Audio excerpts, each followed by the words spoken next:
Hi தமிழக மக்களே, welcome to national institute Madurai. So எல்லாம் குரூப் 4 எக்ஸாம் பண்ணியிருப்பீங்க, நல்லபடியாக பண்ணுவீங்க நம்புகிறேன். சரியா, குரூப் 4 எக்ஸாமை விட ஏகப்பட்ட எக்ஸாம்ஸ் இந்தியா ஃபுல்லாக கால்பர் போய்கிட்டே இருக்குது. நம்ம தமிழ்நாட்டில் இருந்து அப்ளிகேஷன்ஸ் ரொம்ப கம்மியாக தான் போகுது மக்களே, வருத்தமான செயல். சரியா, அதாவது இப்போ இன்னைக்கு இந்தியன் ஏர்ஃபோர்ஸ் பற்றி பார்க்க போகிறேன். இப்போ அப்ளிகேஷன் ஓப்பனில் தான் இருக்குது. நீங்கள் இப்போ நினச்சா கூட இந்த வீடியோ பார்த்து உடனே அப்ளை பண்ணலாம். சரியா, குரூப் 4 விட பல மடங்கு சேலரி, பல மடங்கு உங்களுக்கு பவரு.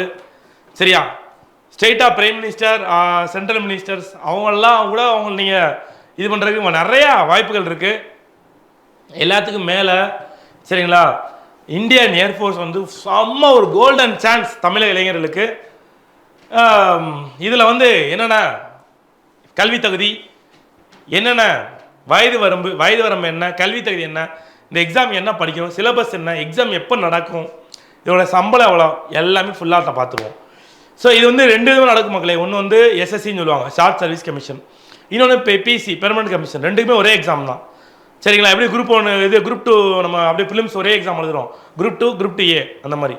சரிங்களா, பிசிங்கிறது குரூப் 2 மாதிரி பெர்மனன்ட் கமிஷன், நீங்கள் 60 வயசு வரைக்கும் ஒர்க் பண்ணிக்கலாம்.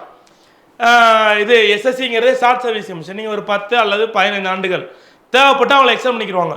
உங்கள் பெர்ஃபார்மன்ஸ் நல்லா பவர்ஃபுல்லாக இருந்துச்சு, உங்களுடைய கான்ட்ரிபியூஷன் தேவைப்படும் அப்படின்னா இந்தியன் ஏர்ஃபோர்ஸ் வந்து உங்களுக்கு ஒரு ரேட்டிங், ஸ்டார் ரேட்டிங் கொடுத்து என்ன பண்ணிடுவாங்க, தேவைப்பட்டால் அவங்களை எக்ஸ்டெண்ட் பண்ணுவாங்க, இல்லைன்னா இல்லை. ஓகே சரி, இதுக்கு வந்து முதல்ல அப்ளை பண்ணுற லாஸ்ட் டேட்டு இந்த மாதம் 28 ஜூன் 28. சரியா, முதல்ல அப்ளை பண்ணுங்க. ஜெயிக்கிறமோ தோக்குறோம், முதல்ல சண்டை செய்யணும். Okay right right. இந்த எக்ஸாம் எப்போ நடக்கும்னா ஆகஸ்ட் மாதம் நடக்கும். சரி, முதல்ல இந்த எக்ஸாம் எழுதுறதுக்கு டேட் ஆஃப் பர்த் என்னன்றது பார்த்துருவோம்.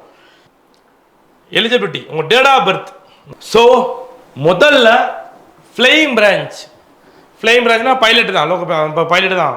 ட்ரெயின் ஓட்டுனா லோக்கோ பைலட்டு, ஃப்ளைட் ஓட்டுனா பைலட்டு, அவ்வளோதான். சரியா, அந்த ட்ரெயின் அந்த ஃப்ளைட் ஓட்டுறாங்கல்ல, ட்ரெயின் ஞாபகத்துக்கு. ரைட், ஆர்ஆர்பி வேகன்சி அவர் வரப்போகிறது மக்களே, ரெடியாக இருங்க. 2 ஜூலை 2001 1 ஜூலை 2005 பிறந்துக்கணும்.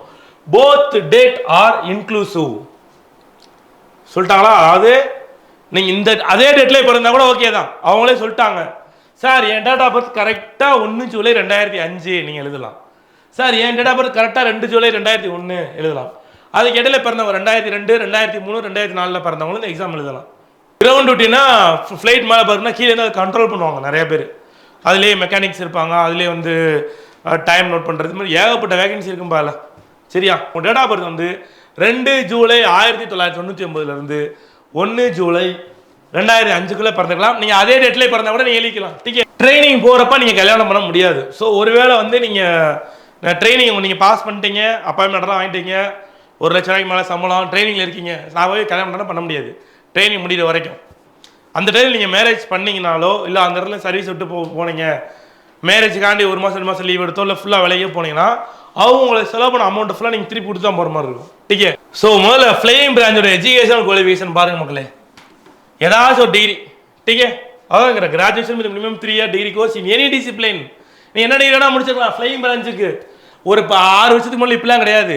ஃப்ளையிங் பிரான்ச்சும் கண்டிப்பாக நீங்கள் ஏரோநாட்டிக்கல் முடிச்சா எடுப்பாங்க. இப்போ அவங்க எடுத்துட்டு அவங்களே உள்ள ட்ரைனிங் கொடுப்பாங்க. உங்களுக்கு கமர்ஷியல் லோக்கோ பைலட் லைசன்ஸ் எல்லாம் கேட்பாங்க. சிபிஎன்னு சொல்லி கமர்ஷியல் பைலட் லைசன்ஸ்லாம் எடுத்துருக்கணும். அதே 5 லட்சம் 6 லட்சம் வரும். நீங்கள் 2 வீலர் லைசன்ஸ் மாதிரி அப்படியே போட்டு 8 காமிச்சு ஜொங்கின்னு வந்து ஆக முடியாது. ஃப்ளைட் ஓட்டுற லைசன்ஸ்லாம் பார்த்துங்க.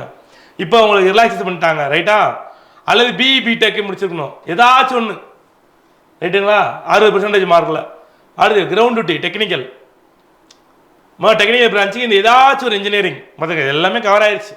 சரியா, அவன் கேட்குறது 10th +2ல் நீங்கள் மினிமம் 50% மார்க்ஸ் அதிகமாக மேலே எடுத்துருக்கணும்.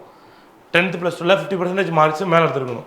டிக்கே, ஏரோநாட்டிக்கல் இன்ஜினியர், அதுக்கு நீங்கள் இந்த மெக்கானிக்கலு, இன்ஸ்ட்ருமெண்டேஷனு, ஆட்டோமொபைல் ஏதாவது ஒன்று, வாட்டர் மேபி அதான் கேட்குறாங்க. ஏரோநாட்டிக்கல் 50% வந்து 10th 12th எடுத்துக்கணும், அவ்வளோதான். கிரவுண்ட் நான் டெக்னிக்கல் பிரான்ச் மட்டும் நீங்கள் பிகாம் அல்லது பிபிஏ, சரியா, குவாலிஃபைடு சிஏ, ரைட்டுங்களா. இதில் ஏதாச்சும் ஒன்று, இந்த 3ல் ஏதாச்சும் ஒரு கேட்டகரியில் நீங்கள் இருக்கிற மாதிரி முடிச்சிடணும், அவ்வளோதான். இந்த எக்ஸாமுக்கு எப்படி சார் அப்ளை பண்ணுறது? இந்த வெப்சைட் நோட் பண்ணி வச்சுக்கோங்க. இந்த 2 வெப்சைட்டில் எல்லாமே நீங்கள் அப்ளை பண்ணலாம். அதாவது careerindianforce.cdac அப்ளை பண்ணலாம், afcat.cdac நீங்கள் அப்ளை பண்ணலாம். நீங்கள் என்சிசியில் சி சர்டிஃபிகேட் வச்சுருந்தீங்க அப்படின்னா இதில் வந்து நீங்கள் என்சிசி ஸ்விட்சர்லாண்ட்லேயே நீங்கள் போகலாம். அது உங்களுக்கு எக்ஸாம் மிஸ் ஆகல. இது நான் ரீஃபண்டபிள் ரைட்டுங்களா? ஒன் டைம் நீங்கள் பே பண்ணுறது தான். பே பண்ணி நல்லா வச்சுக்கோங்க. எவ்வளோ நம்ம செலவு பண்ணுவோம், எக்ஸாம் ஃபீஸ் அதிகமாக இருக்குன்னு யோசிக்காதீங்க. கிளிக்காக ஆகிடுச்சா உங்கள் லைஃப் செட்டில்டு. உங்கள் டேட் ஆஃப் பர்த் பாருங்கள், எலிஜிபிலிட்டி பாருங்கள், அதுக்குள்ளே இருந்துச்சுன்னா கண்டிப்பாக அப்ளை பண்ணுங்கள். சரியா? இந்த எக்ஸாமுக்கு வந்து கிளாஸஸ் வந்து நம்ம நேஷனல் இன்ஸ்டியூட்டில் போயிட்டுருக்கு. சரியா? ஸோ இதே தான் உங்களுக்கு இந்த சிலபஸ் காமிச்சிருக்கேன் பாருங்கள். பார்த்துக்க மகளே, இதான் சிலபஸ். எவ்வளோ ஈஸியான சிலபஸ் பாருங்க மகளே. நீங்கள் எஸ்எஸ்சி எக்ஸாமுக்கு பேங்க் எக்ஸாமுக்கு என்ன படிக்கலோ அதே தான். அதே ஜென்ரல் இங்கிலீஷ், அதே ஜென்ரல் அவேர்னஸ், அதே நியூமரிக்கல் எபிலிட்டி பாருங்கள், அதே ரீசனிங், வெறுப்பாக நார்மல் ரீசனிங்.